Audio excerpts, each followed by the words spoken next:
What's up, people? We are live. Man, we got comments in. Look at everybody already in the comments. Everybody talking mess. I know. Guys, it's been a while. And I understand this usually goes on Wednesdays. But with the holiday coming on, we all got stuff to do tomorrow. We ain't been on it, like in a few weeks. Military move for me, trying to get everything situated. Jay's been working on the road. Steven's on the road as we speak. I think Steven's driving back from Austin right now. Ty's doing Bama Standard right now. Chris might be on. It's been busy, y'all. It has been busy. But yeah, you got you got me, you got Nick Nino's corner battle. We got my boy Jay from Unfair Sports. Man, Jay, what's going on, man?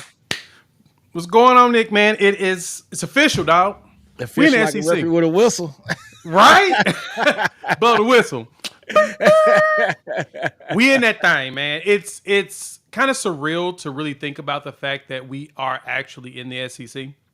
That Oklahoma and Texas is there. Steven, thank you. Of course, you always holding it down for us in there. I'm about to make you a mod on my channel sometime soon. We have to work on that. But no, it's just surreal that we're for real in the conference. Nick, like, did you? I mean, I know that we've been talking about it for a bit, but how does it really feel actually now being in the conference? Man, it's weird, man. We've been used to being in the Big 12 for so long. All the mess that Texas and OU fans have been talking, for years about, the SEC is top heavy and everything. Now it's time to put the big boy pants on. We're going to see exactly what all that mess was being said, which, look, I don't believe it. I believe that it's the best conference in the in football. So it just gets even better with Texas going and also OU going as well, man. Two huge brands. And I'm just excited for the matchups, man. I'm excited for the matchups. Yeah, that's the one thing that's got my attention. If anything, is I'm ready to see us play against some of these big games. I'm excited, and it's funny because I was talking about this. I don't know if you knew. You probably saw on social media though that I've joined Locked On Sooners, the daily podcast for on the Locked On Network. So me and my co-host there, John, was talking about this, and this is the funny thing. So the beauty of going to the SEC is now we're really getting to travel to massive stadiums and really rowdy fanships, right? Because sure, Iowa State's got its moments, right? K-State, Manhattan's a little grimy. Boom picking, got to give it to Oklahoma State. As much as I don't like little brother, they be rocking there, right? But we don't get to go down there to DKR. Y'all don't get to come up here to Gaylord Memorial Stadium, right? So even though we meet in the middle, and the Cotton Bowl is its own experience, right? It's not like any other place, dog. That 50-50 split, 40,000 here, 40,000 there with additionals calculating in, it's a different world. So we don't get that experience of going to travel to 100,000 people at Death Valley to deal with, some craziness, or end up in Nayland for another 100,000, or like y'all did last year, going to Tuscaloosa and dealing with that crowd. And doing it we don't week get in, that week out. week in and week out. We don't get that, right? We're used to 40. I mean, when we went to Cincinnati, it was 40-some thousand. Even though Cincinnati Stadium's it's kind of built like the Seattle Seahawks, to where like it's so much sound going into it, where it's rowdy. But going down to 105 down at College Station, where they are excited about introducing y'all to the SEC as much as they hate y'all's guts. You didn't get that in the Big 12. There was never stadiums big enough to do that. After everybody started dispersing, after Colorado left and Nebraska left. I mean, the Sea of Red was probably one of the best. We went there on some non-conference, but yeah, we didn't have that. Now we got it. I think that's probably the biggest thing to me going into SEC is I know that week in, week out, it's going to be tough, right? I mean, it's football, man. These coaches know what they're doing. They beat teams that have in this conference before. They've done that. The question is how's it going to be as fans being able to go into these rowdy atmospheres, not in bowl scenarios, rowdy atmospheres where majority of it is the opposing team, and see how bananas it is. That's what I'm excited about. That's the only thing I truly care about in this whole scenario. Exactly, man. Look, man, it's going to be interesting going to Ole Miss, you know what I'm saying? Going to, Starksville from Mississippi State, going to like to those little college towns too, man. I won't say little, but going to like true college football towns where people just eat, sleep, and breathe football. Look, man, I'm all here for it, man. I cannot wait. I'm excited for it. Honestly, it was in due time. Texas and OU have kind of been planning ways to kind of get out of the Big 12. You remember back in the day, man, where there was that rumor about Texas and OU going to the Pac-12. Yes. And this was all Nebraska's fault. All of it. Well, it's the Big 12's fault because all we wanted to do was play Nebraska at night. Yeah. That's it. That's it. It's really that simple. But yeah, man, and now to see that Texas OU wanted to go to the Pac-12. Pac-12 didn't want that to happen. And now, because they didn't want that to happen and didn't see what was going to happen further on in college football, didn't have the foresight to see what's going on, the Pac-12 is no more. And all their teams are now in the Big Ten or the Pac-12. I mean, the Big Ten or the Big 12. And the two teams that would have held that conference together are now in the SEC. And the Pac-12 has two teams right now, and they're on the outs.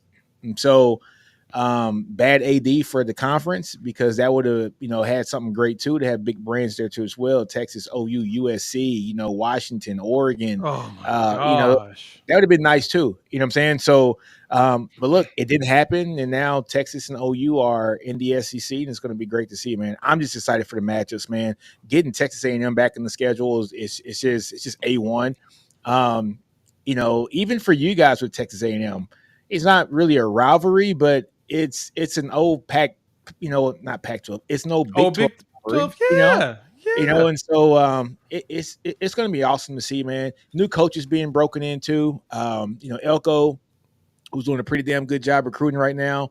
Kalen DeBoer, I can't wait to see what he's going to be doing at Bama. Number 2 class right now in the country. He's kicking butt right now, which kind of lends me to my next topic, dude.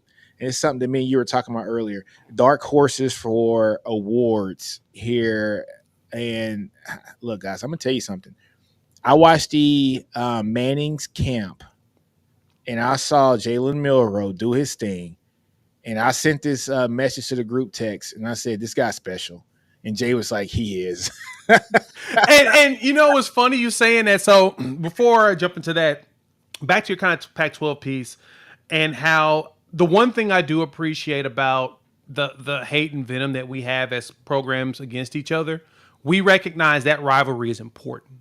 Mm-hmm. And that's why you notice we do a lot of things together. It's more of the ADs and presidents recognizing that, no, this thing that we have together, this is critical infrastructure. We give a shit about that. We care about making sure, because we could go to other conferences and make sure we schedule each other out of conference, but it's so much better when you're in conference and it's a part of everything you already do. That way you're guaranteed your exact dates, right? So I love that about how we run things. I love that it's how we do things. And so on to the dark horse. Yeah, man.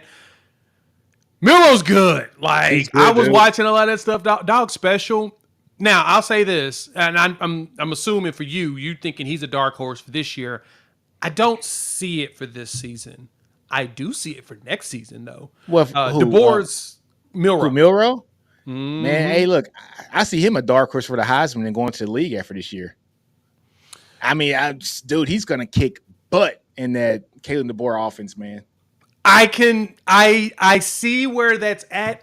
I feel like he's going to be just like Penix was. It's going to be a year of them getting everything broken in with everybody, because it's not really Milroe. It's everybody else around him, right? That first year in a new system, everybody's got to figure it out.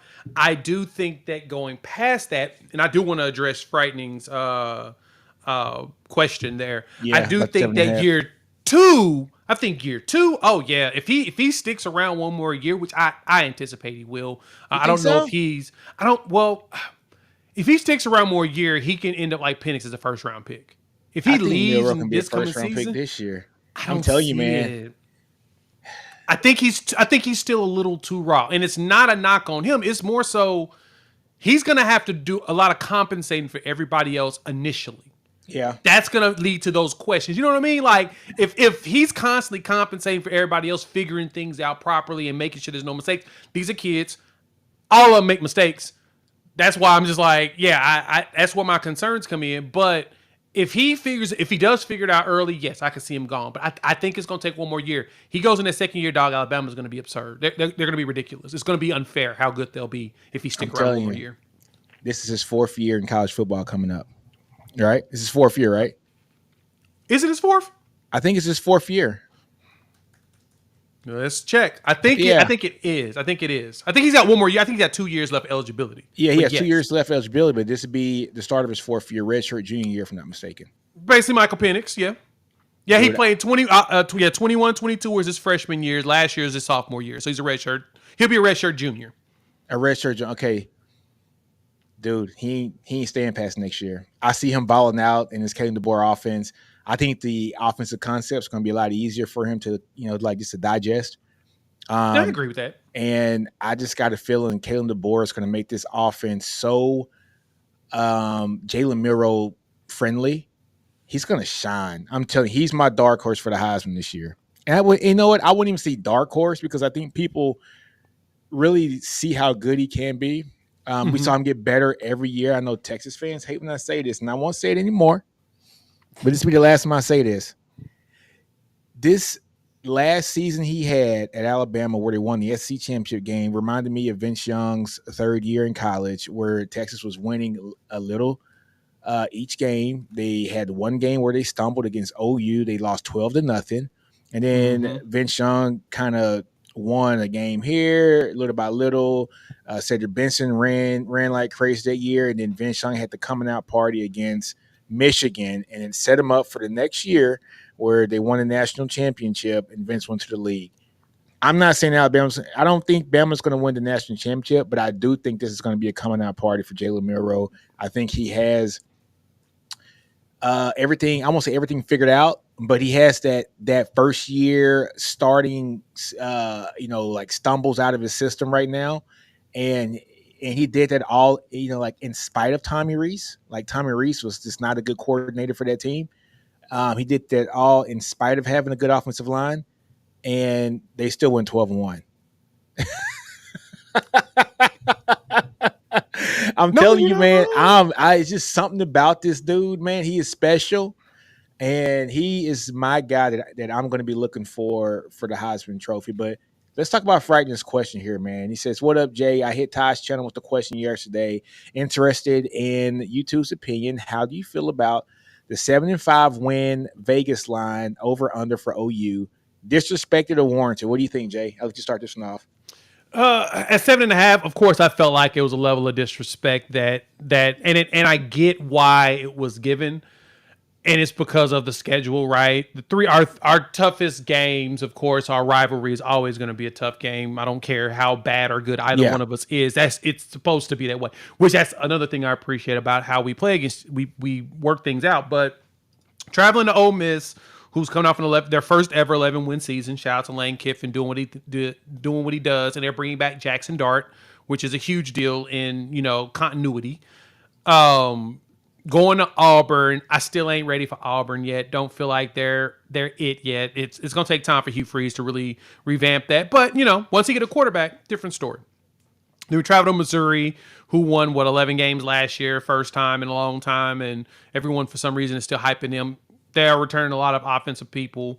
The question is what's that defense going to look like since they lost their defensive coordinator and another defensive coach to LSU, who's going to be fun for us. Our schedule is tough. Our schedule is tough, and I recognize that. And, the only thing good for us to me is our bye weeks are all in they're strategic. They're perfectly strategic, dog. Yeah, like playing against Missouri, playing Missouri after we play against Maine at the crib, that's another bye week. We basically got multiple bye weeks leading up to Alabama, LSU, right? That's huge. And then we bye against you all. And I think that's what, to me, made y'all schedule a little bit harder is Georgia. Yes, you bye before us, but you play Georgia right afterwards. So you got back-to-back super physical games. Not regular physical games. Super physical games, right? A hated rival and a team that's known for being super physical. So I think that's where y'all's only problem is in your schedule, to me, is right there. Besides that, should be a lot easier to go through. But I don't think, even with the way the schedules are lined up, my dark horse team is Florida. I think they're going to shock a lot of people this year. Florida. Especially if Lagway is who everybody's saying he is. That dude may actually save Napier's job, unfortunately. Or he may actually get Napier fired because he's doing so well, and they're just looking at him like, yeah, you got to get some other stuff together. We got to let you go. We need to get him a better coach. type deal, Yeah, right? you That, know that's gonna be that's where interesting, I'm at. man. He's a true freshman too this year too, right? So Yes. I don't know, man. It's hard for true freshmen in that conference, but he is the bomb though. But I'm looking at OU schedule. You guys beat Temple, you beat Houston, you beat Tulane. Uh, the thing that's going to show me what OU's about this year is this Tennessee game, Nico versus Jackson Arnold. What is Jackson Arnold going to be this year? That's my only question. If Jackson Arnold is the guy who we saw in high school, who's Mr. Everything and can do everything, I think OU's going to be fine this year. But it's going to be hard to break in a brand new starting quarterback going into the SEC. That's my only hiccup with that. But if he is as advertised, I think OU will be fine. Tennessee's going to be me, tough, man. But you guys get Tennessee at home, which is great. yes. Which is Yes. great. We get James Pierce at the crib. We get James Pierce Jr. at the crib, which that dog, dude, he's good. He is good. He is good. He may end up in some conversations. He may be the only reason why Tennessee survives a lot of games. Because, like you said, young quarterbacks, I'm afraid of young quarterbacks too, right? Yeah. I'm not Yeah. big on freshmen playing. I like redshirt freshmen playing. I don't mind Yeah. redshirt freshmen, but I have always had concerns about true freshmen. The Exactly. thing that helps me, thing for Oklahoma that I think is why I maintain high outside of excuse me, being a homer, is we're returning 86% of our production on defense, number 3 in the country of people returning production to a coach that's defensive minded. Yeah. To me, that leads That me helps. to believe our defense is gonna have to carry us this year. And It's it's no got knock to. on Arnold. The defense, if the defense shows up and carries us through Tennessee and Auburn, Jackson Arnold's gonna have to just do nothing but maintain for the season, get his feet wet, get himself confidence, and Yeah. then. But like you said, if he goes out there and shows like he is in high school, and the defense does their job, it's gonna shock out of everybody, right? The only The thing, floor. the only thing that I have a problem with Jackson Arnold is he has to learn to not take unnecessary hits. And he's one of those Yes. guys, he likes to run and he likes to dip that shoulder. And, Yeah, he and does. that's got to be taught out of him. Like, hey, when it's time to run, get skinny. Right? Get skinny, don't take on big hits or just get out of bounds. I need you for another play. And so that's my only fear with him because behind Jackson Arnold, you got Casey Thompson, right? And I think we all know the Casey Thompson saga, right? And so we know the Casey Thompson saga. FIU, He can knows play when he's got talent around him. I mean, yeah. Eh. I think Nebraska knows the Casey Thompson story. FIU knows it's a FIU or it's a FAU, one of the two. It was FAU because Tom Herman had him. My bad. Yeah. Let me stop. He was at FAU, exactly. Coos over here with the what's up, fellow? Well, former fellow Big 12 peeps.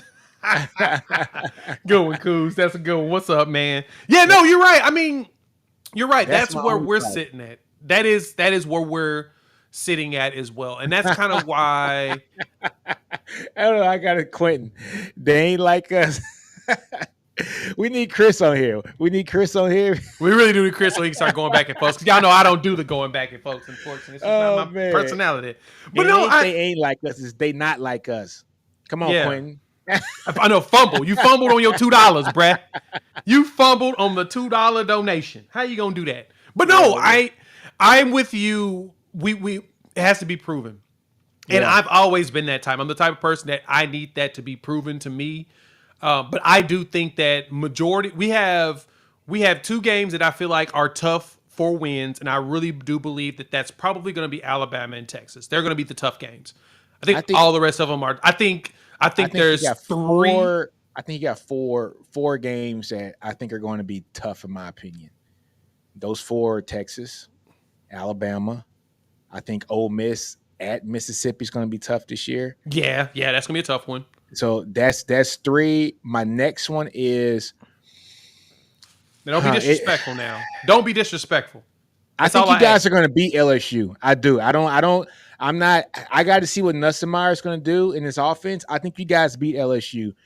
My thing now is Missouri going to be the Missouri that we saw last year without Schrader, who people don't want to put respect on Schrader's name. Schrader was the leading rusher in the country last year. Don't you dare.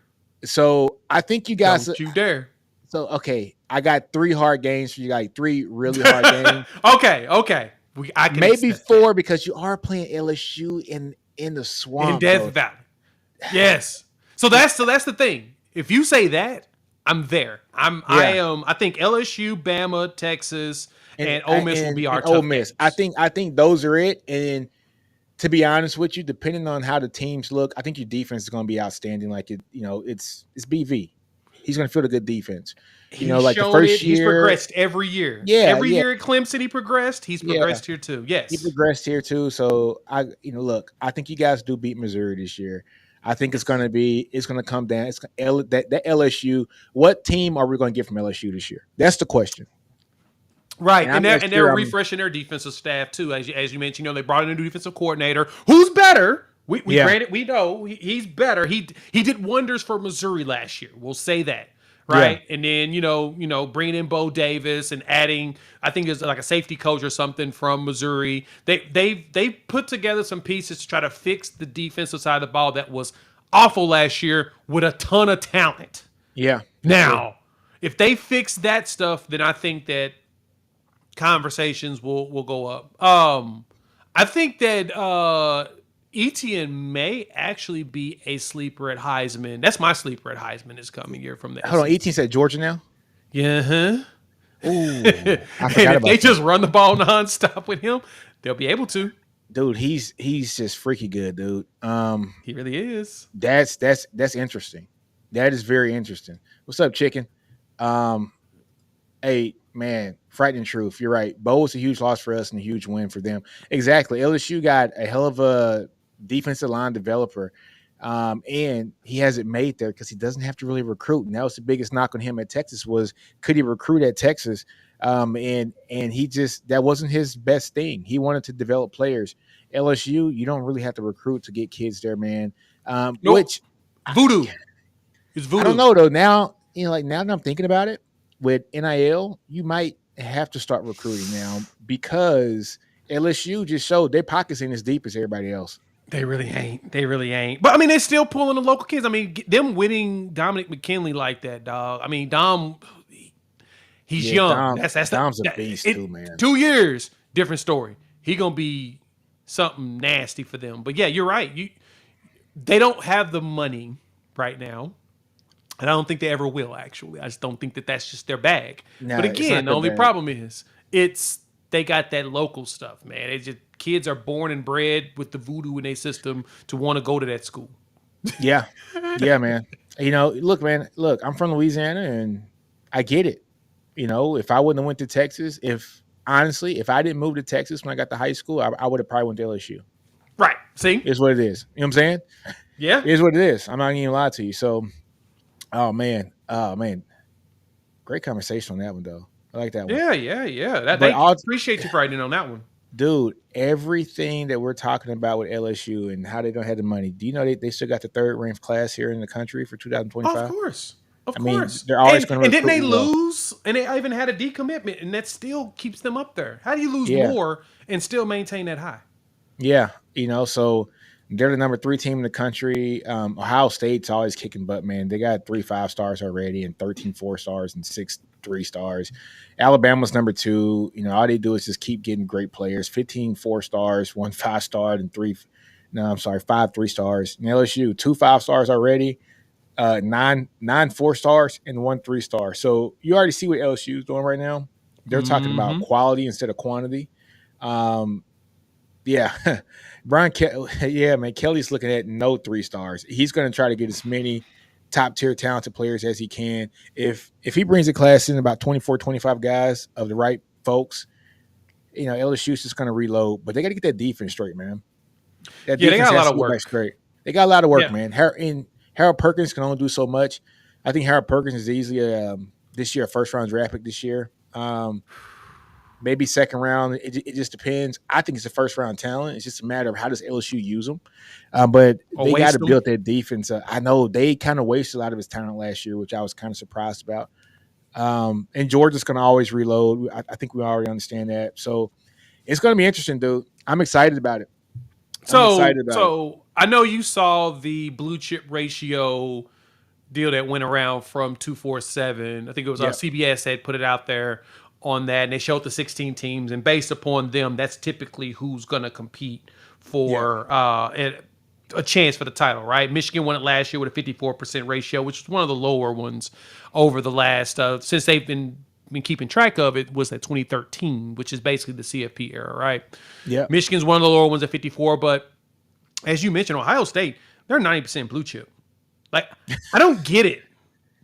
Dog. Like, I don't get it. Like, the person that does so little with so much more has got to be Ryan Day. While at the same time, the dude only loses one game a season. Well, look here, man. You know what's crazy about Ryan Day?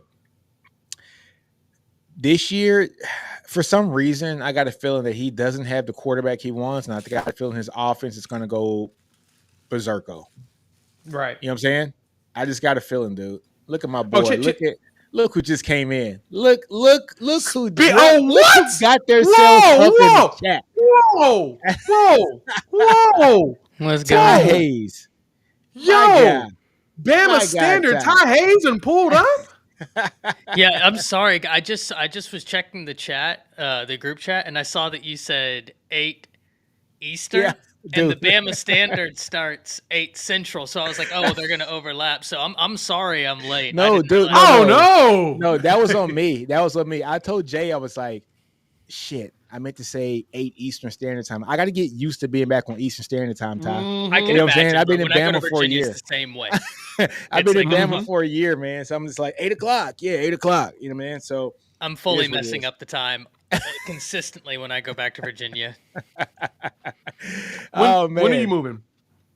Oh, well, that's probably put off for a little bit because my wife found out for her master's program, she has to be enrolled.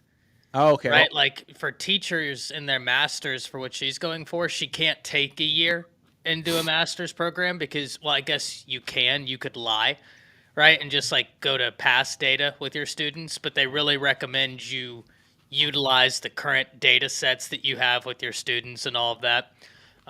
So hopefully she's looking to get done by December, and we might be doing a move in December because okay, that's not too far.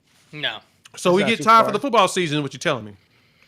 Yes. There's a good chance. Yeah. Look who came in now, Jay. The man we needed. Oh man, look at Fighting Troops. Like, holy, we got Chris too. Yeah, we got Chris with a K. Hey, Chris. Hey, man, look, Chris and Jay. I'll be in Oklahoma. I'll be in Oklahoma City. I gotta go for my job. Everybody here on the SEC Connect, you're getting all the information about my job stuff. So look, I gotta go to Oklahoma City, bro. I'll be there the night of the 14th of this month. And I leave on the 16th. I got to get briefed on a couple of programs down there. So I will call you guys, man, and we can go get us a drink or two on Monday or something like that. Yeah, hit Chris up. I won't be here.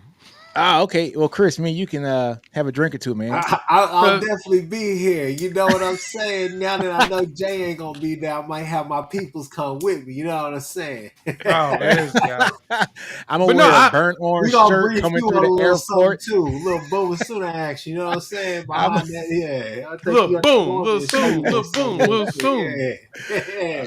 Oh man, I'm gonna be in all burnt orange. I might die that night. You know, I heard about how like how crazy I be getting down there, man. But I don't care. You're gonna be like Rick Ross coming down here, baby. You know what I'm saying? It's gonna be pistol out here real quick. You gonna have to take make a sharp right, take a left, and then head straight to Denton to get with Ty, because it ain't no love out here, baby. I feel bad because I would love to. I'm actually gonna be down there in Ty's neck of the woods. That's SEC Media Days.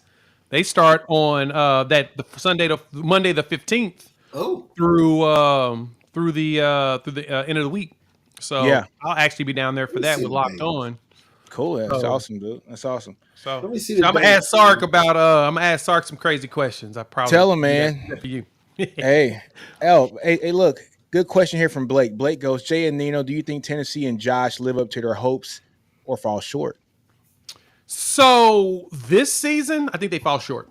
Ooh, and I only say that because they're replacing a bunch, right? Like on both sides of the ball, not just one side. Like it's James Pierce and the Pips on that defensive line. Linebackers, shaky. Secondary, shaky. I think the wide receiver room, I mean, you got Squirrel still, and Brew McCoy's coming back, but he's coming off that ankle. So we got to see what he is. And, until I see what he is, I don't know. Yeah, Offensive true. line should be fine, even though they're kind of that's still a new line. Yeah, Nico should be fine, but Nico's also his first time starting, there and or whatnot fully in a Nico's season. So small, dude. He's thin. Dude. He can thin. move. He can And move, and hopefully he does the opposite of Jackson Arnold and doesn't try to lower his shoulder on folks. He Yeah. does a good job of getting out of bounds. Now, go ahead. I think he have a good season, but I think that I don't see 9-10 wins out of them. I gotta look at their schedule again. Let me check your schedule. Holy moly, guacamole! Holy moly, we got all 5 in one spot today. Whoa! First time in a long time. On a win. Steven, What's I up, miss you. Steven? I miss you, What's up? Steven. What's up? Can y'all hear me okay? Yeah, we Oh, hear yeah. you. I can. I miss you. You got a fresh lineup and everything. Hey, look at you. You got the fade on the sides. I see you playing. Yeah, Fred looking cool. Looking crisp. As if Ain't nobody I clown you, normally- man. As if I normally don't see You always do, except for that one time when everybody was going after you for a while. And that never goes away, right? I've had people send me messages about that, but like, hey, man, y'all gotta get Steven Crack. Get him on here. Is he not coming on because he ain't got his fade tight like he normally do? I'm just like, shut up, man. That's funny. Frightening True said, no way. All 5 of us, he buying a lottery ticket tonight, y'all. Buy one for me. Chickens go. Steven got loose. But see, so Tennessee's they travel to Oklahoma. They Yes, have yes. Alabama in Neyland. They travel to Georgia, right? That's probably the 3 hardest games. And see, Florida comes to the crib, and They they have travel Ole to Miss. Arkansas. No Ole Miss this year, Man. but they got North Carolina State to start the season. At the Duke's Mayo Classic, the second week of the season. So there's potentially 4 losses right there. Not NC State ain't gonna be no punk. They That not. should be a wax. That should be a wax. I think you spread NC State out. NC State. I'm my only problem with NC State is what is their offense going to look like? Because it's been really bad these past couple of years, to be honest with you. Yeah. When they come here, to me that's Jay. I got mine right here. That's really going to test our competitive depth, right? So go ahead and drink to that. But I think you'll see a bunch of different formations, different things like that to stay on top of those shots that they want to take, because I think that's what Nico is going to do a lot this year. I think he's going to take a bunch of shots down the field. Obviously, that's what that offense wants to do. I think they'll try to, be physical run game, right? I mean, I think I'm just speaking to the choir, being repetitive right now, but I mean, because we all know what Tennessee's going to want to do. But I don't think it'll be an up and down year. I think they'll have a pretty good year as well to start the season. I mean, to me, I think they lose at OU, but I think every other game, I don't see why they shouldn't be 5-1, 4-1, whatever it is after that game. Going into whatever game is after Florida, if you'll scroll down just a little bit so we can see. I don't know if that's Bama, Georgia, or who. Bama. Yeah, exactly, Bama. So, for me, I think, hey, maybe they're undefeated. Maybe they're 5-1 going into that game, because I don't really see Arkansas or Florida. I think Arkansas is going to pick up some wins early in the year. I think that they may get a win that may look impressive later down the stretch. Once they go to T. Boone's Pickens Stadium to mess with Okie Light. So I think they could get some early momentum, but I think that, I think Tennessee should be 5-1 at the very worst going into that Bama game. Look here, man. Let me tell you something about this Tennessee team this year. They might have gotten better from subtraction this year at the quarterback position. And I think I agree with that. So they went 8-4 last year in spite of their quarterback.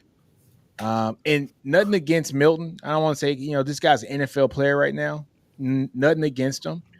But we all know the kind of offense that the head coach He ain't hitting likes to Hooker. run. He ain't hitting Hooker, dude. He's not Nico with the arm either.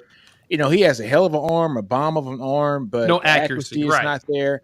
And I think just by having a better quarterback and a better signal caller, I think Tennessee is going to be a better team. I'm be honest with you. I only think they got 3 tough games in the schedule this year. I think they go 9-3 at the absolute worst.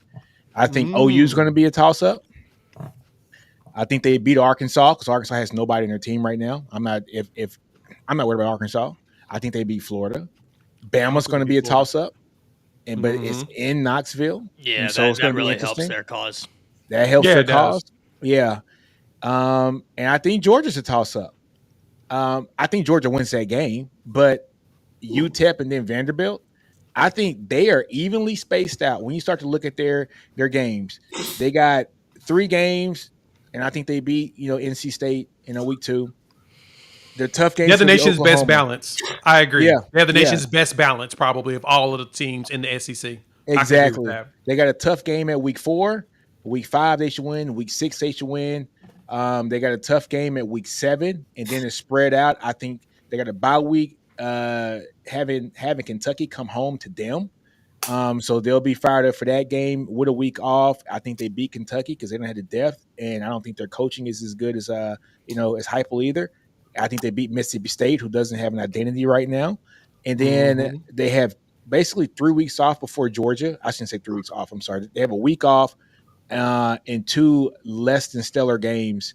And then they get Georgia. And then after Georgia, they get to rest up and play UTEP and Vanderbilt. And then I think they finish the season 10-2, man. I think they sneak up and beat one of the 3. And I think they win the rest. I got them 10-2 this year. Bold. That's bold. I think you probably have them. I think that's realistic. I mean, I like I said, I looking at this schedule, I mean, your games are so spread out from, I mean, if I may say, bias included, if you want to just go ahead and go that route. But OU, Georgia, and Bama to me are the 3 biggest games on their schedule. Mm-hmm. And it is. Yeah, I think I have them 9-3. I'm most kind of curious about the wide receiver position. Now, McCoy is going to be an asset in terms of the 0 to 15 yard % completions, right? Like that's where I think that Heupel offense and that veer and shoot, you get Nico in rhythm with those short to intermediate throws, and then you test a defense deep. But do you have the deep threat to be able to do it? Oklahoma returns the most talent in the SEC in terms of defensive pieces. Alabama, they have questions in their secondary, don't get me wrong, but they also switch, and this is something that I don't think is being talked about enough. They switch from a pattern match style of coverage to a vision style of coverage, and vision coverage is far easier than pattern match. Pattern match is that Saban stuff that a lot of people try and implement, and it's real heady, really difficult. And so while I still think there's growing pains, I do think that vision style coverage allows for more flexibility, especially in terms of facing a veer and shoot with some younger cornerbacks. Because I actually think that despite what Alabama did in the transfer portal, one of those 5-star freshmen will start, right? They got 3 last year. I'd keep your eye on Zabian Brown from Mater Dei. That kid is a technical wizard. So I think they could go 3 losses, but I don't necessarily. If they did go 10-2, Nick, it wouldn't shock me, right? Yeah, because I wouldn't be surprised. I'm a believer in the veer and shoot. I am, especially the way Heupel does it, and especially with Nico. Guys, I haven't hid this fact. I am a big Nico fan. I thought that of the 5-star quarterbacks that class, he needed the most time, but I thought he had maybe the highest upside of any quarterback in that class, right? Like he needed the most development, but if it clicks, I think that he's got something different. Yeah, man, he's special. He's special, man. He just has that moxie about him too, and I love that coming from the quarterback. Guy that just has the it factor. He just kind of has like that. When he steps into a room, he's in the room. You know what I'm saying? Yeah. And that's something that you need when somebody's kind of leading your team there, man. So speaking of, before I hop out of here to go to the Bama Standard, did y'all already talk about who I believe will be contending for a top 3 quarterback in this year's class? Who? The young man out of Duncanville, Keelan Russ. Yeah, I don't want to hear about it. Look at I want to see him do that move. Winning Elite 11 MVP, then going to the Rivals 5-star camp, winning MVP. That kid is good. Hey, Steven knows this. We've been talking about this behind the scenes for probably 6 or 7 months, right, Steven?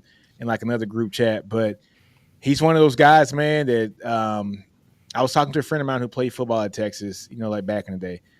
And I was like, bring Keelan Russell in. I don't care if it hurts anybody's feelings.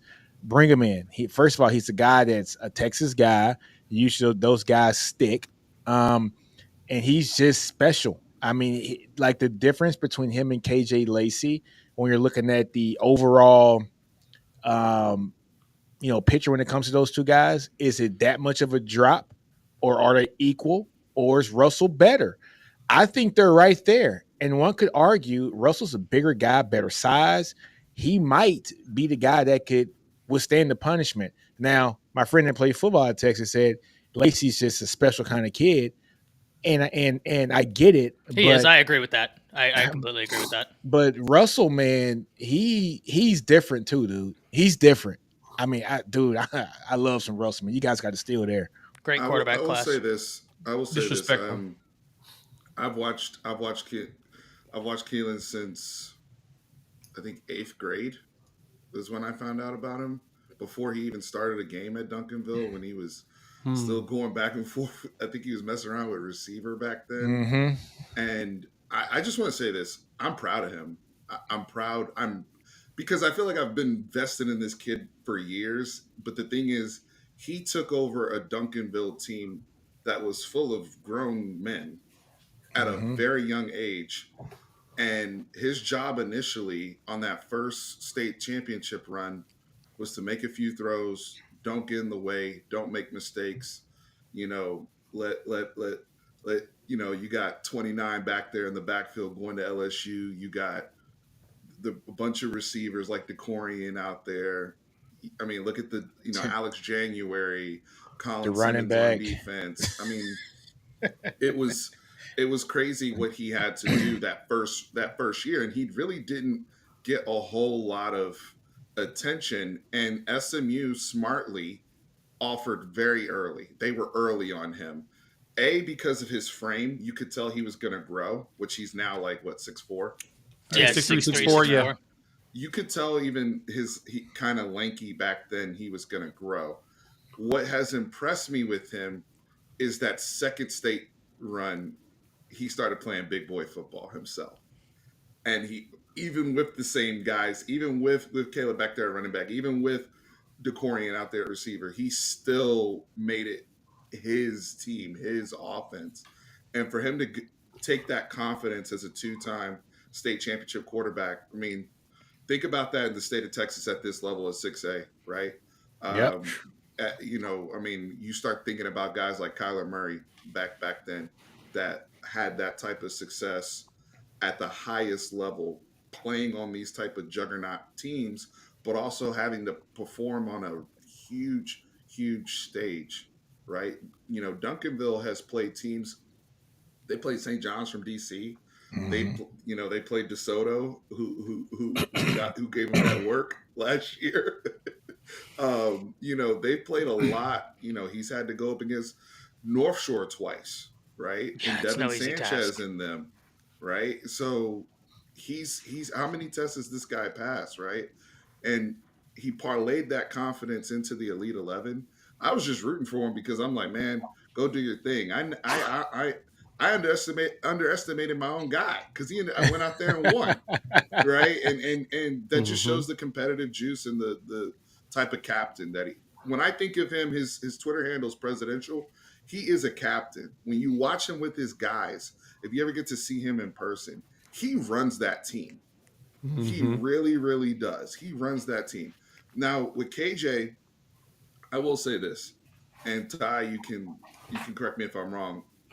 KJ, while he's smaller and completely different frame, you do get those Bryce Young vibes. I agree. With you KJ. do. I agree. You get the Bryce Young vibes where He's a freaky. brainiac. He processes it really quickly. He does a lot in his offense that he's running in Alabama. Yeah. The Duncanville offense, some people can say, can be a little remedial. That's true. When you're beating up people, I mean, I only got to run 5 plays, so be it. Yeah. Why think if you ain't got to? Why use many words when few words get job done? which is even more impressive. What he did at the Elite 11, because there were some questions about that. There's always been questions about the Duncanville offense. So seeing him go do that, and throw the football at all sorts of levels and just compete, I'm excited for this quarterback class. Right? These guys are terrific. If I could say two things before I have to head over to the Bama Standard, I completely agree about KJ Lacey, Bryce Young vibes. And, I was doing a show and someone was like, well, Lacey has Ryan Williams. And I was like, well, Russell has Decorian Moore. Right? What I would argue isn't the wide receiver talent they have is, do their wide receivers ever break stride to catch those passes? No. Ryan Williams would be in a full sprint, do this, and the ball would right there. Decorian Moore's in a full sprint. He does this and the ball right there. So yes, granted, they have very talented wide receivers. You still got to get them the ball accurately. And whenever you have cats like Decorian Moore and Ryan Williams, who, guys, Ryan as a sophomore ran a 10.49. I believe Decorian Moore this offseason ran a 10.49, right? Mm-hmm. These guys are blazing. If you hit them in stride consistently, yeah, that's great that you have these talented dudes. You're distributing the ball better than I could hand it off to them, right? Like that, to me, this is an incredible quarterback class. The one thing I did want to add on, though, Steven, I love your point about like his Twitter handle and that he is like a leader. I don't know if you saw, I believe it was day 2 of the Elite 11. During some of the accuracy drills, he had guys drop a few passes, like 4 that shouldn't have been dropped. Hit him right in the head. And the way he responded to me was just like, that's incredible. Like he didn't put his head down. He went straight up to them and was like, no worries, bro. Like, let's run it back. Like, I think that you summarized that brilliantly, because outside of his actual physical abilities, I think it's the mental that he brings to the table that I am just so excited about. Like, he is mature beyond his years, and I loved the interactions he had with the guys at the Elite 11. That's my biggest thing with Russell. He attacked. I mean, we talk about Decorian Moore. Who was checking Decorian Moore in the state championship game? It was Devin Sanchez. So that's also like a thing where it's like, hey, you should stay away from that cat. And the year before, when North Shore had all those DBs and all of them went D1, and there's no hiding, right? And he attacked guys. There was no hiding out there. So I mean, you have to. Old soul Russell is a great way to put it. He really does have that old soul vibe. When you hear him speak, like Ty said, when you see him interact with his teammates, and the fact that he's just been in big ass football games, he's a winner. Career. You know what? That's like people think that's like overstated to say that somebody's a winner, but I mean, he's a winner. You see that Saban used to do this all the time. He wanted kids from winning programs, right? He wanted to be great players, but he also wanted them from winning programs for a reason, because they know how to win. They know what it feels like to win, and they hate losing, right? You go get a great kid from a losing program. I'm not going to say that they're not going to pan out, because a lot of them pan out. But when you get kind of complacent and used to losing, losing doesn't matter to you because you're already putting up your stats, right? You want to get those guys that are from winning programs that just kick ass every weekend, and that's Russell, man. Russell, man, Bama got a hell of a dude, man. He shot up the charts here over the last couple months. All right, Ty, man, see you, brother. Yeah, Ty. We can stop talking about Ty and his favorite team. Man. I'm glad that guy left. He was getting on my nerves. I wanted to add one more point. Seriously, Nino, real quick. I wanted to add one more point about Keelan. If you haven't watched because I can already picture it now, especially his senior year. Some people might be thinking, well, y'all gassed up Jaquindon Jackson a few years ago, and he ended up moving. This is not that. Okay? No, he's not. If you have not watched him play football, go educate yourself. He is a pocket passing, very lanky, tall bomber. He's a bomber. Okay. That happens to run pretty decently. And he can run.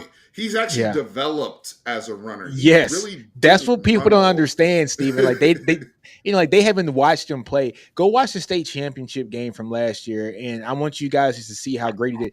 He's one of those guys, like Steven said. He's a guy that passes or he scrambles to pass the ball. He's not scrambling to run. And I tell you what, man, he's outstanding. Great arm talent. Of course, he has great talent around him, but he is the engine that makes that thing run, man. And It's an excellent fit with Kalen DeBoer. By the way. dude, he's gonna be so sick in that offense. It just sickens me to think, a few months ago, Ty was talking about, oh no, man, Ty Simpson, man, he's gonna get a shot. And the Austin Mack kid, this kid comes. Now we're talking about this kid. I'm just like, Ty Hayes, make up your mind, man. What do you want to do?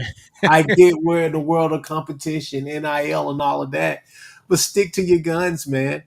Stick to your He guns. said, "Stick to your guns, man. Stick to your guns." I'll man. see you next time, Ty. I'll see you next time.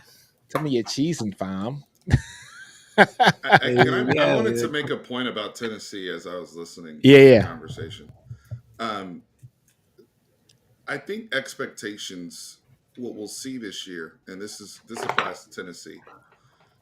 I think we're going to start having the conversation more about, are you a playoff team or not, versus necessarily if you're 9-3 or 10-2. That's true. With this 12-team playoff now, it's going to be more of, did you make it? because there's going to be that bubble threshold, and I think Tennessee is one of those teams.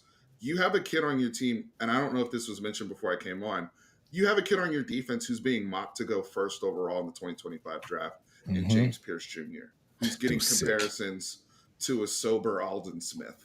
Like you Holy shit! like, Damn, Steven. like, I'm just saying, if you a sober Alden brutal. Smith is an NFL Hall of Famer. So you have that on your defense. You have Nico, who you paid X amount of money for in this hypo veer and shoot offense, and that schedule is very reasonable. It's favorable. It's favorable schedule, man. Yeah, and there's enough meat on the bone to where if you beat some of those teams, you'll get boosted up. I think it's going to be more of a conversation if did you make the playoffs?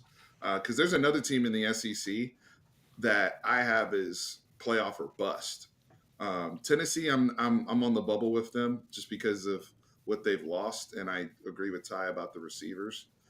Squirrel White and them are going to have to. Somebody going to have to be to take the top off the defense guy.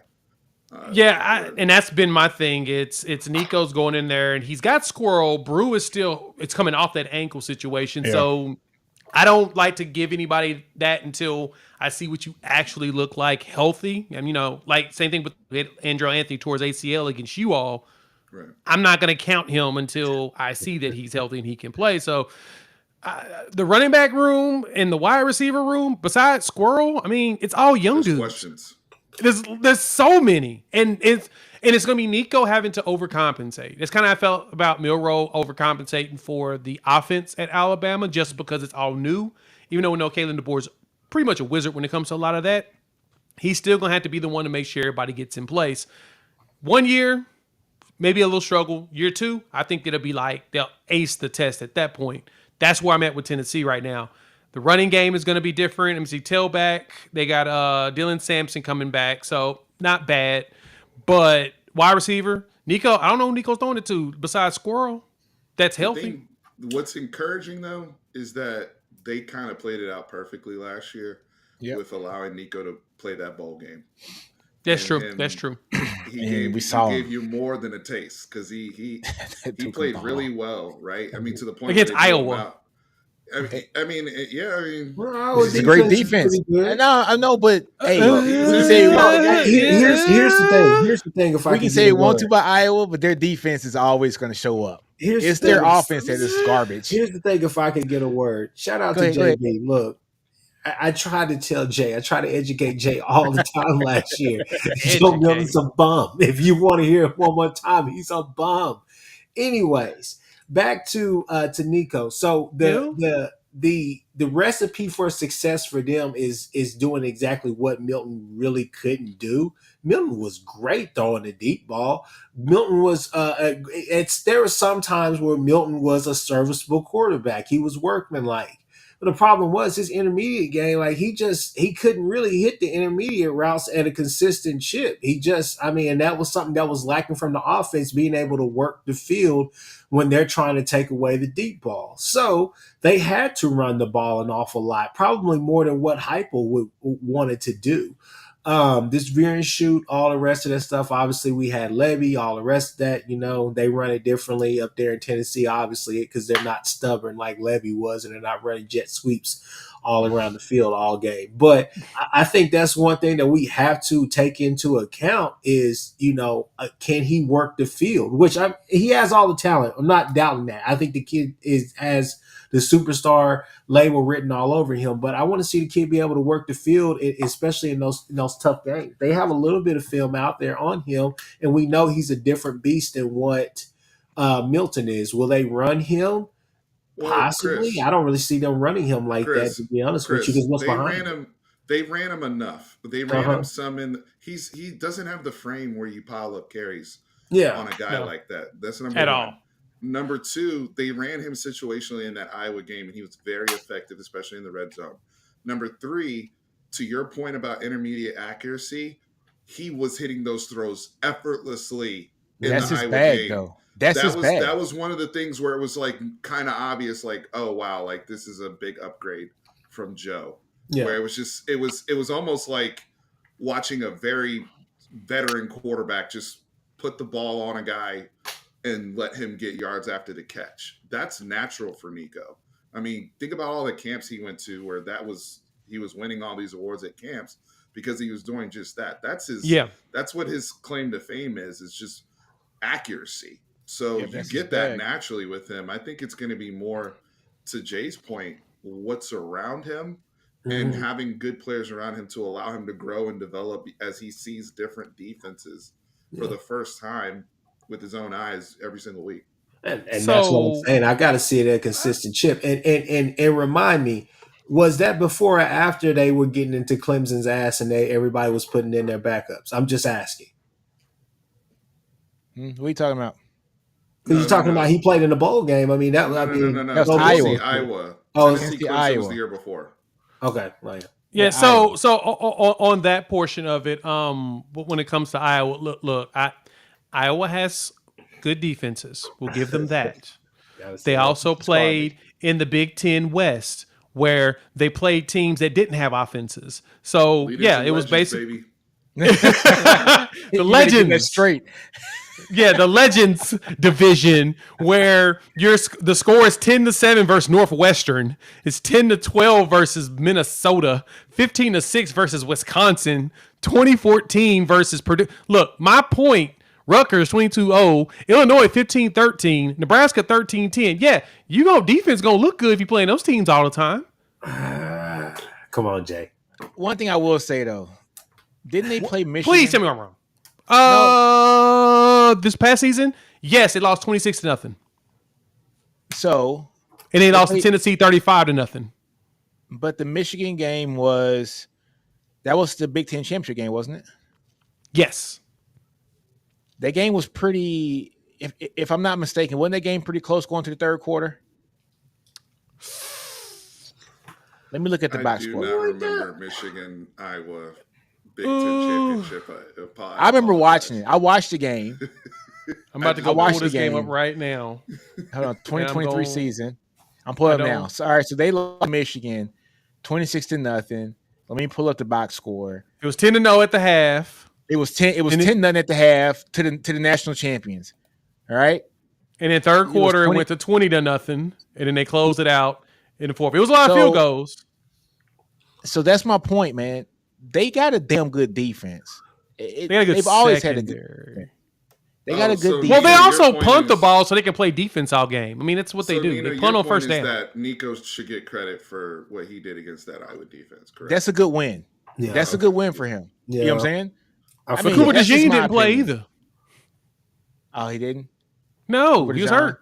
That's Yeah. right. I forgot about that. Did he play in the Big Ten championship game? I don't think he played in that game. I think he was I don't out think that he played. game. I think So- he was- so there we it go. had been- I like He was Nico, gone. man. I like Nico. I think Nico's going to be good. To kind of talk about just the depth of that team.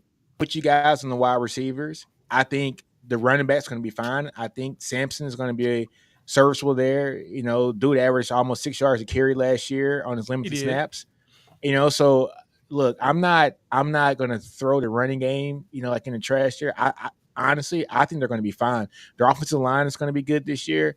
But like you said, it's who is going to be the wide receivers that are going to pick it up in the offense. Now, Heupel has recruited very well, right? You know, I think last year they had 2 5-stars coming last year, right? You know, so those guys should be true freshmen this year. Matthews and somebody else. What's the other kid's name? But But he brought he's in a some good good coach, though. talent.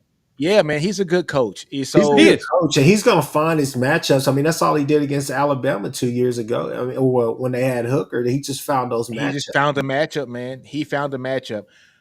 I'm telling you guys, man, I think Tennessee is going to be a good team. I think not having Joe Milton and having Nico there is going to pay dividends for that team. I just got to, you know, honestly, I just got a good feeling about him. I do. Yes, Mike Matthews and Braylon Staley. Yeah, the two guys. Yeah. And I agree. I'm not disagreeing with you in that. But again, that was my entire point is I want to see what wide receiver steps up to help Nico perform. Because regardless of how good he plays, if his wide receivers ain't catching nothing or getting open, throws everything off. So look here, though. They lost 4 games last year, right? Florida 29-16. Milton was Milton. Okay, is what it is. All right. They lost to Bama 34-20. In that Bama game, we saw that game. They put it on Bama in that first half, and then Milton looked like Milton again in the second half. All right. I blame Heupel in that game. I was at that game. That was on Heupel. His play calling decisions were the play call, his decisions in that game, bad. Were they? They should have won that. They should have won that game. They made were way up too many big stupid. in that game too. Yes, like 14 points or something going into halftime. Yes, It felt like in watching that second half, it was like Heupel, I know it was working in the first half, but it's like, dude, you got to make an adjustment at some point. You can't keep running Milton at them. Now they expect it. They know what's coming, and they popping his ass every time he starts trying to like dang time, dog. It's going to be interesting, man. Look, I'm excited about it because I just like Nico. I do. I just think Nico's a little different, man. But we'll see, man. It's going to be an interesting season. And they got a favorable schedule, meaning how their games are spaced out. OU is going to probably be their toughest game in the first 5 games. And then they got, 3 games later, Alabama. So they got some breaks in between there. And then after the Bama game, 3 weeks later, they play Georgia. And then they finish off with Vanderbilt, and they probably have the best spread out schedule in the conference. That it's perfect. Like it's the right amount of gaps, and they're playing because their bye week is between Oklahoma and Arkansas, and both of them are on the road. So it's a recovery type setup. But Florida and then Bama, even though I think Florida's going to be a lot better than anticipated, I really do think they just show up in a weird way. But their schedule's set up. Oh, I know, and I am not. I don't think you won't be wrong on disagreeing. I just have this weird feeling that the way these schedules are set up, it's not going to be as cut and dry as we think it's going to be. It's the SEC. Weird stuff happens. I will. Let me go ahead and this is going to lead to my hot take. Go ahead. Of the offseason, but. The team that has the easiest schedule, in my opinion, the most favorable. There's nobody that has an easy schedule. Let's clarify that. Yeah. Everybody's playing a gauntlet.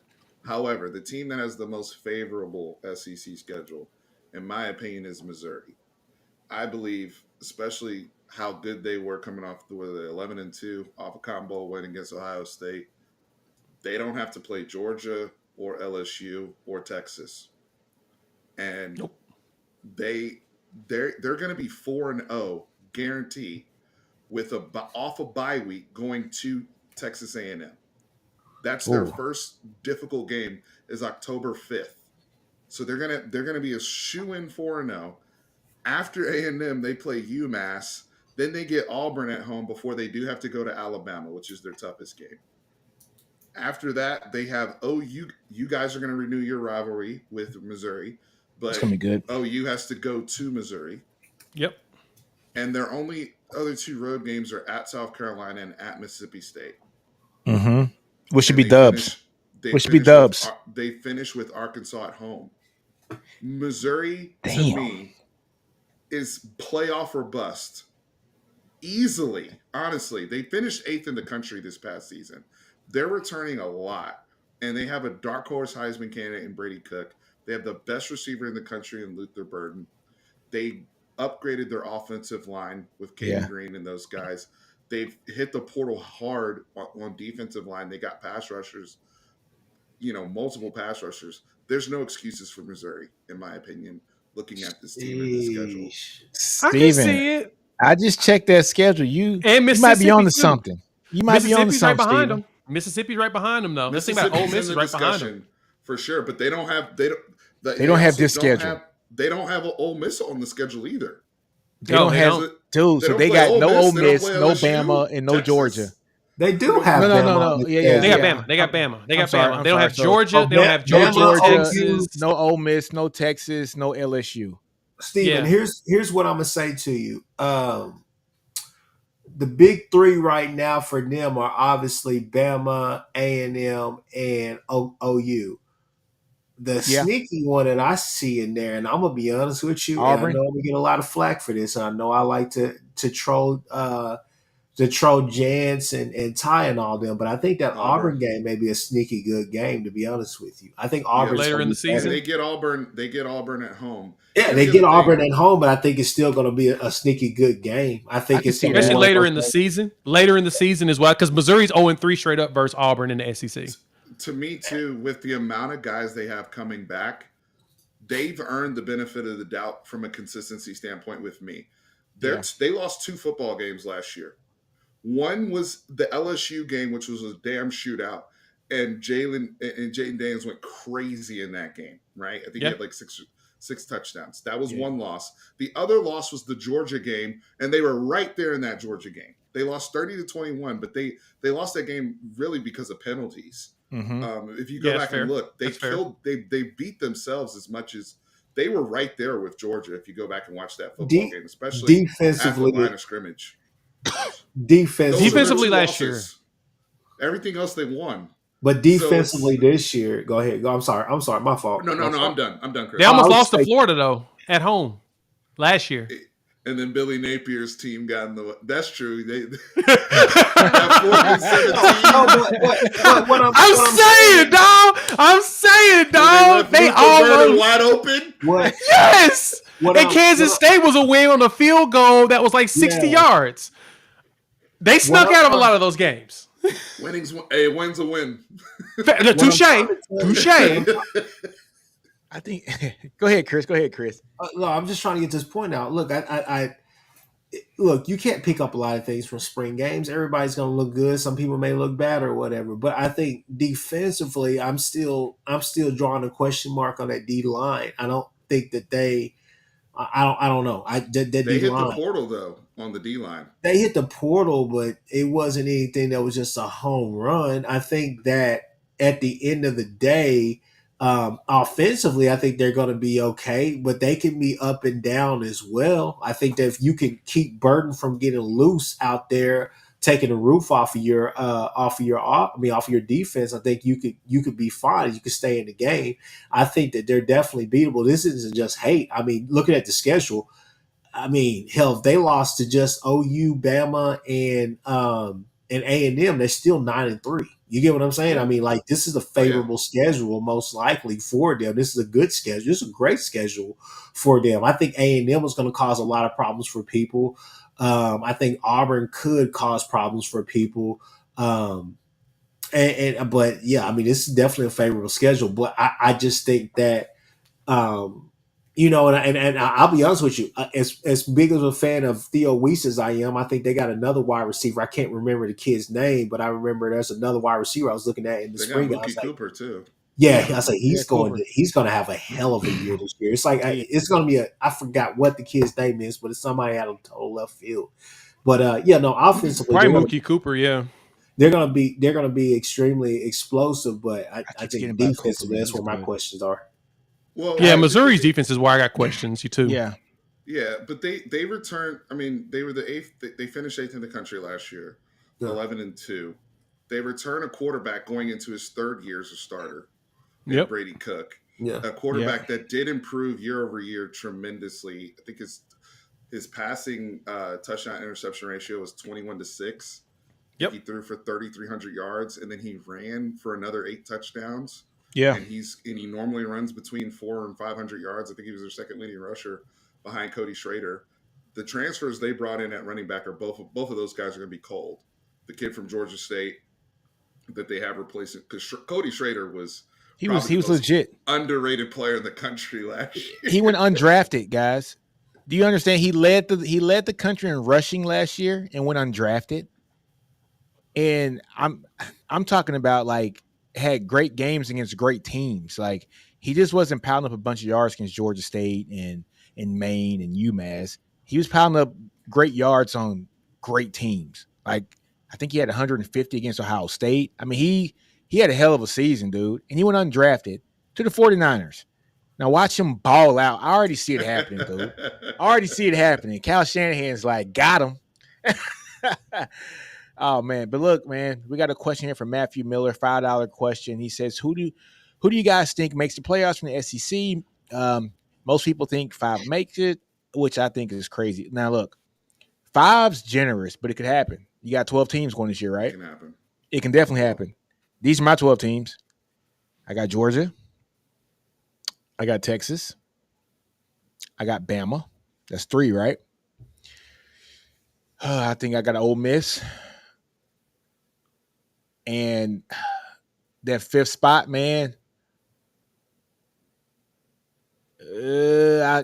Some's telling me say Tennessee, man.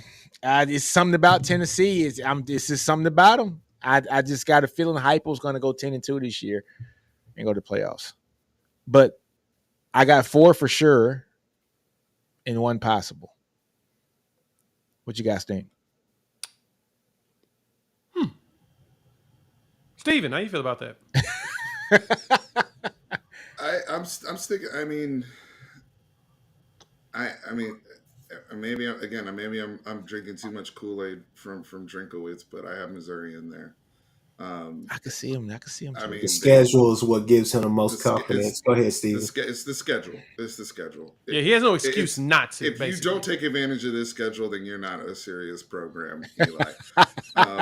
That's just. I think that's what happens to them. Is they prove to everyone they are not a They serious smoke program. the schedule. They smoke the layup. Lightning in a bottle. Lightning in a bottle. Same thing with Tennessee. Lightning in a bottle. They're gonna smoke the schedule, dog. I do think Texas, Georgia, Bama get it. I'm between those 3. So Texas, Georgia, Bama. Where I come down to is OU and LSU. OU, LSU, and Missouri. How about Ole Miss? 3. I know they paid a bag. They got all those. Hey, they got Walter Nolan. They got my boy Princely over there. Isn't Princely out? Isn't he out for a while? Is he out for a while? What happened to I think him? I saw something somewhere that's saying that he was hurt for most of the season, but I may be wrong. For the upcoming season? What happened to Princely? Mm-hmm. You ain't know about that. Like an injury in practice or something. Not my boy. I Look did here, not hear guys. this. What happened to him? Ooh, shit. I'm looking at Ole Miss's schedule, right? Ole Miss has Furman, Middle Tennessee, Wake Forest, Georgia Southern, Kentucky. They're 5-0 right there. 1, 2, 3, 4. That's 5-0. South Carolina 6-0. LSU is going to be the first test, I think, but they get it at LSU. Is LSU who we think they're going to be? That's the question, right? Their defense sucked last year. And you're replacing the Heisman Trophy winner. I like Nussmeier, but you're replacing 2 first-round wide receivers too as well. I'm not picking against Brian Kelly at home in that scenario. I get it, man. But it's gonna be interesting. I know I'm it's gonna tell you hard. now, Brian Kelly's not going to have a defense that's that trash 2 years in a row. No way, Jose. But then they got an off week, so after LSU they have a bye week, and then they go to Oklahoma. We go to them. Yeah, you guys come. Honestly, that's gonna be a tough game for you guys. Oh, very much. But I think they lose to Arkansas because they overlooked them. I don't think they lose to Arkansas. I think they beat I Arkansas. think they overlooked them because they have Georgia coming into town the next week. They don't have a bye between that. I think that's the game that they overlook. That leads them to 9-3. I don't think that. Look, man, I'm I'm with not you. in love with Ole Miss like everybody else is. I'm not. I think Me they lose either. 2 It's Lane games Kiffin. tops. I think they lose 2 games tops, and they should be a team that should only lose 1 game. But I think they lose 2 games because Lane doesn't have a signature win, and I still don't think he gets a signature win this year. I don't think so either. Well, I don't know. So if he doesn't get a signature win, that means he loses against LSU, Oklahoma, and Georgia. You know, I think they may lose 4. They can I go on a think 3-game losing streak. I'm calling it. I think Lane beats LSU in the Swamp. I think he goes to Baton Rouge and beats LSU. I'm saying it right now. So you're saying LSU's out there? Ooh. I'm saying the Bayou boys are getting beat by Ole Miss. Don't kill me, y'all. Y'all know I love you. That's the game that takes that derails their entire season. I think Ole Miss beats them, man. I don't know why I'm saying that. I just think they're going to be a fresh team going into LSU. I don't think anybody knows why you're saying that either. We're trying to figure that out too. I just think they're going to be a fresh team going, just going to LSU. And I'm looking at LSU schedule now, but LSU's going to be fresh too. They got USC, then Nicholls, South Carolina. UCLA is not going to be a pushover. I just like LSU's talent. They still have a lot of firepower. They do. I got to see that defense. Nuss is going to be really good. I have no problem with him at QB. I just think that Harold Perkins and that defense, they're going to be okay. I'm not saying that it's going to be a night and day type thing, but they're not going to be. They were trash last year. They were trash. Steven, maybe it's me having hope for Lane Kiffin. Okay, maybe I just want to see Lane do good 1 year. Okay, he did good last year. Maybe I want to see him. He wants him to get a. He wants him and James Franklin to get signature wins. That's what he's calling for. Franklin has his signature wins. He's beat Ohio State and Michigan before. Lane ain't beat nobody yet, man. He ain't. What's his signature win? A&M in 2019. Yeah, fair point. Like, I'm holding out hope for Lane. Okay, I don't know why I am, but I am. I still would like to know why you're doing that to yourself. I don't know. Maybe I'm killing myself here. Maybe I'm killing myself. You enjoy pain. Is that what it is? Yeah, maybe. I wrestled the other two. I mentioned OU as well. I wrestle with OU because I'm with Ty. I think the defense is going to be really, really good. They're going to be sick. My problem with y'all is the same thing. Is the other end of the Missouri problem is the schedule. I think y'all's schedule in November is ridiculous, and I think that's going to hurt. But I like the OU defense. I think is going to be, I think it's going to rival, maybe not the mid 2000s when y'all were elite, but I think it's going to be one of the best in the SEC off rip. Yeah, and that my only argument that I've made to, of course, in agreement with that is bringing back 86% production. Venables having players in his system for the 3rd year. I mean, he's getting veterans in his actual system.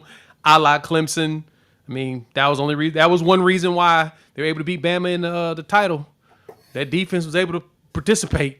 You got to be able to do it. Yeah, I mean, luckily they had 2 generational quarterbacks to go with it, but got to have defenses to be able to help because those games were down to the wire. So yeah, gonna be a fun year. I'm excited about the SEC. My only thing. So look, I used to say this to my wife all the time too. Right? So yeah, BV. Dabo coached very well in those games, and they went down to the wire. The first one did. The second one didn't. Here we go, Jay. He about to say it. Go ahead. I think Bama still put like 460 yards on the defense, though. No. Go ahead and say what your thing. The transcendent quarterback. No. I wasn't talking about the transcendent quarterback. No. I'm just saying. I think Bama still put up like 450 on offense. Oh, the first one, the first one, because I think Clemson did as well. It was that's what I'm saying. It was a shootout. You know what I'm saying? It's like neither defense looked outstanding, if I'm not mistaken, in that that first one. Hold on. Let me look at the stats. Thank you, Matthew let's Miller, let for the that super let's chat, by let's the way. let's Yeah. let that one go. Let's not do that. Hold on, Nick. real quick. Hold on, real quick. Super Go chat, ahead, let the Matthew OG Miller. boys have their Game, I'm turn. pulling it Y'all up have now. talked enough. Come on, man. It's time for He the said, Final hold on. We got $10 here. He said that the bottom four of this conference is booty. Vandy's running the military offense. Mississippi State has no skill players. Arkansas has a minor league baseball player at wide receiver. And South Carolina's second best wide receiver is a converted quarterback. My man. My man. Boy, speaking some Touche. gospel. We That SEC boy ready, speaking some Matthew. gospel, right? That's how you gotta talk trash with these folks. They Say it with coming your with that chest. heat. Say it with your chest. Jay, you want to go first? Or you want me? Go ahead, y'all. Go ahead, Chris. You got it. All right. So obviously, I'm gonna go with OU. I think that when you do look at the schedule, I've been saying this a lot on my show and elsewhere as well. Jay knows this.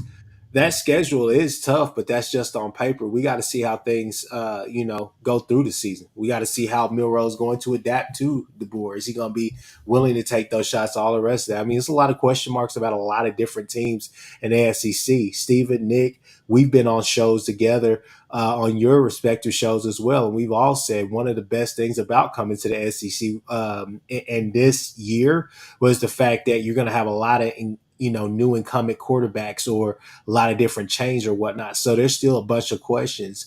Will Pete Golden take defense seriously up there and not put Walter Nolan at his safety spot, his nickelbacker, right? Will Lane Kiffin take things seriously? There's still a lot of questions out there, and it's still some of the same old things, right? So I say this right here. I say I love what we have on defense, and I really like what we have on offense as well. I think it's going to be hard just to bracket one guy if you're going to pay too much attention to somebody like Deion Burks. Then you got Gibson on one end, you got and Nick Anderson, Farouk is going to be there, and I think even though I love my boy Stoops, I think you added and you got better at the slot position. So I think running game is going to be decent as well. Now, So, real quick on that. Who's this mind cracking up? so what I was going to say, go ahead. Hold on real quick, man. That bet you had, you said Stoops was going to make a roster before Jordan Whittington. Remember you said that? Never mind. Drafted. Go ahead. He said drafted. Hey. Let's be accurate here. He said drafted, right? Huh? I know one. Ain't no more, huh? Hey, he's still gonna be on the roster, baby. Don't worry about it. Ain't nobody got cut yet. As a I've never coach, seen Chris do that. Ain't nobody before. got cut yet. Hey Chris, he gonna be the damn equipment manager. What size you want, Jordan? Large. All right, large it is. Bro, once old boy ran a 4.78, it was a wrap, bro. Hey, he's gonna probably Terrence Cross or something like that. That 40 time was nasty. Hey Steven. Chris. Steven. Let When me he go ran ahead that and finish, 4.78 and Bill Belichick retired, we knew it was a wrap. He ain't getting nobody. Oh no, he's a Ram. He's on the Rams. Sean McVay loves it. Stop playing. Put some respect. McVay got love for that. He gonna set the field before your boy do. So to the point on the defenses, you are right, Nick, that in that game that Clemson won 44-16, they did give up 443 yards. They also held Bama scoreless in the second half. I think the scoring portion was more important than the yards portion of it, right? But in the shootout, what was the score again? 44-16. So they held. Hold on. Who won that game again? Clemson. 44. Okay. Gotcha. Yeah, Clemson held them to 0 points in the second half. Right. They won 44-16. Okay. In the first game, the shootout, the 35-31 game, when Deshaun Watson won at the end of the game, Bama's had 376 yards in that game, which is of course less than the other year where it was a blowout, and they only passed for 155 with one touchdown. Ran for 220 though, because Bo Scarborough was that was running it down the throat. Who was the quarterback that game? Was that Jalen Hurts? That was the freshman Jalen Hurts game. True freshman Jalen Hurts. Was that true freshman or redshirt freshman? Yeah, He's true freshman. He's true freshman, and now, basically he was SEC Offensive Player of the Year though. Coming into that game. you gotta acknowledge all of it, right? Like BV, that's all. No. Look. That was a great game by both teams, actually. Actually, it was. It was a really good. It was a great. It was a fun game overall. It was just fun. It was, you know. It was I didn't care who won. Jalen had, if I remember Jalen had the game-winning drive until Deshaun Watson came to the stand. Yeah, you know what I'm saying? That's looked at very differently. Man, yeah. Watson scored with 1 second left. Yes, correct. Yeah, because Hurts could have. Look, I was pulling for Clemson, so. Your wife probably punching, gonna throw stuff at your head. Like, all right. So yeah, back to the list. So we got OU right there. So I said what I said. I'm done with that. So moving on. I think Georgia. I think Carson Beck takes a step. I'm eager to see what their skill positions look like. I lean on you guys because you guys say, hey, they're going to be better without Brock Bauer. I'm like, okay, but he was like Mr. Everything. No, we didn't say better. We said the offense might flow a little bit more evenly without Brock, because it flowed more evenly without Brock when he was gone, and they had Tyler Delp, another 5-star guy. I think defensively they'll be there and they'll be the same old. Reloading. I really want to go with Bama simply because I like what DeBoer is going to be able to bring to that team offensively. I think he's going to open things up, and he's going to let it's really going to take the pressure off of Milroe, simply because to me, when that offense goes as the wide receivers goes, they got to win their routes, they got to win, and they got to make plays. So he puts a lot of emphasis on those wide outs. Fourth team, people are going to be pissed at me for saying this, especially my brothers to the left of me on this screen. Texas A&M. I'm sorry. I like Elko. I like Elko a lot. I think that if you are a hard-nosed, old-school football fan, I think you're going to like what you see from Texas A&M. I think there'll be a couple of games this year where they may score upwards of 50 points, but I wouldn't be surprised if a lot of their games are going to be one-score games to where it's, 35, 33, 33. 55. Hold on, 50 plus points from A&M this year? Well, yeah, against like Vandy and against teams. I mean, okay, we're not talking about main game. I'm talking about against real competition. Teams. That's going to be the only time they would even sniff that. Well, I mean, but I think they're going to. The way you said that was like they're going against real competition. They're going. Yeah, I think they're going to average probably like mid-20s or so. So when they play real competition, they're going to be a 20-point team. Yeah. Okay. Just want to make sure we get that straight. Yeah. They lost Evan Stewart. They have no offensive line. And just want to make sure we're in the same spot. But as we've all seen, we've seen Elko do more with less. So I would definitely say the ACC, they had one team, and that team they don't even use the transfer portal or NIL. We know the ACC's weak. I get that. I gotta see all that talent that he's got there. He's without gonna get Elijah the most out Robinson of them. as well. Go ahead. I got to see them without Elijah Robinson as well. That's a huge loss culture-wise, as well as when Elko was their defense. I'm with you in terms of Elko when he was their defensive coordinator before. I think that's more of a data point than the Duke stuff, in my opinion, because he was really, really good defensively for A&M when he was there. But Elijah Robinson was like, they kind of were, they had that metric going together. And now, my man's the head coach at Syracuse and took a lot with him. So I have questions there. One thing I can say, Steven, talent-wise. One thing I can say, I'm looking at their schedule, and from an SEC standpoint, their schedule is not the most difficult. Yeah. So when I see their schedule, they open up with Notre Dame. That's tough. You know what I'm saying? But then they got McNeese State, Florida, Bowling Green. Game? Huh? First game of the season. Where's the game? Where? It's a neutral game. Neutral site. Okay. Yeah. Mm. So you got Notre Dame, then you got McNeese, Florida, Bowling Green, Arkansas. They should be 4-1 at the very least coming out of there, right? Yeah. Then you got Missouri. This is going to be a tough game, I think. I think Missouri's a better football team right now. Yeah, I do too.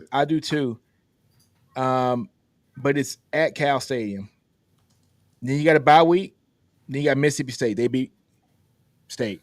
So even if they're 5-2, which I got a feeling that, I'm gonna say 5-2. Then they got LSU. I think LSU beats them. They beat South Carolina. They beat New Mexico State. The Auburn game is going to be interesting. That's the one that's going to be interesting. Auburn's tricky. But let's say they beat Auburn. Let's say they go to Auburn and beat them. They're getting beat by Texas. Yes, I'm sure. Nick, we're gonna have to deal until November 30th. I know. Deal with it, so. But I can easily see them going 8-4 this year. I can see them going 9-3 this year. I don't think. I got them going 7-5. That was my record for them. I could easily see them going 8-4. Right? I think the Notre That's Dame game fair. will tell me everything I need. Notre Dame's going to tell us a lot, but it's the first game of the season, so is it really going to tell you a lot? Because both these teams are going to be gearing up for each other for a complete summer, because they know that the next 3 games that they have are going to be cakewalks. I sense that there's a good chance that A&M loses that game to Notre Dame, because Notre Dame's coming in with a little bit more experience, especially because Marcus Freeman has been there for 3 years. Yeah. This will be his 3rd season. That gives them an advantage, right? I don't think the game that tells me about A&M is going to be the Missouri. Florida one. You think it's Florida? I think it's traveling to Florida. I think traveling to That's Florida. a good point. Elko's first SEC game on the road. That will tell me kind of what they're made of, because, like you said, the games around them aren't going to be, blah. The neutral site game against Arkansas, it's neutral site, and we all think Arkansas is not really. We think Pittman's going to get fired probably after that game anyway, so that may be the game that gets him fired, right? He's going to take a Greyhound. Bye week and in Missouri. That's where you're going to see it, right? You're right. I think Florida's the one. Chris said that boy going to take a why Greyhound. the reason why I disagree with you on that is simple fact of this right here. A lot of questions will be answered in that first game. That is going to be a top 10 ranked team, Notre Dame, because the voters love the AP. They fall in love with Notre Dame every year, right? The problem for me, I mean, where I disagree with you at is that, look, why a Weidman? That's the question. I think defensively, you're going to be okay. He got a bunch of transfers. He still has some of that 5-star talent, especially on the D line. I think he's going to get the most out of them. They're going to be hard to players move. that he recruited in, so yes. It's going to be hard to move the ball on them at times during the season. And we all know Marcus Freeman makes some mistakes down the stretch, especially with some of the decisions he has. I think he's going to have better quarterback play. But the question is Weidman real? Is he going to be the guy? And I think that's going to answer. I like Weidman. Be answered in that first game. My problem is their line going to be real? That's the key. I think with the injury concern with a shaky offensive line. Their offensive line is garbage. That's a questionable recipe. I'm with you guys on Weidman though. If the offensive line is stable and he's healthy, then he's a baller. We'll see. I mean, it's got to be consistent. They haven't had great quarterback play there since Kellen Mond.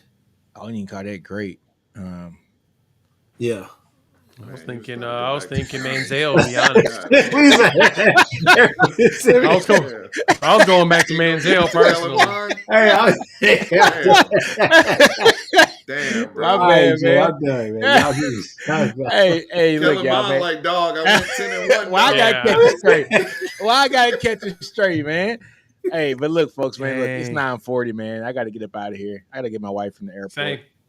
Yeah, man. She went to Costa Rica with her home. Yeah, dude. Wifey on the girls trip. I see. Yeah, little girls trip. You know what I'm saying? So I got to pick her from the airport at 11 o'clock. So I just want to tell Chris said something about Georgia skill position players. Let us not forget they took Florida's one Trevor Etienne. Yes. Who is now in that backfield. Yes, they did. Chris like, I forgot about that one. Chris like, you're right. You're right about that one. Touche, my brother. Touche. Rock. All right, we out, y'all. Deuces, man. Peace out.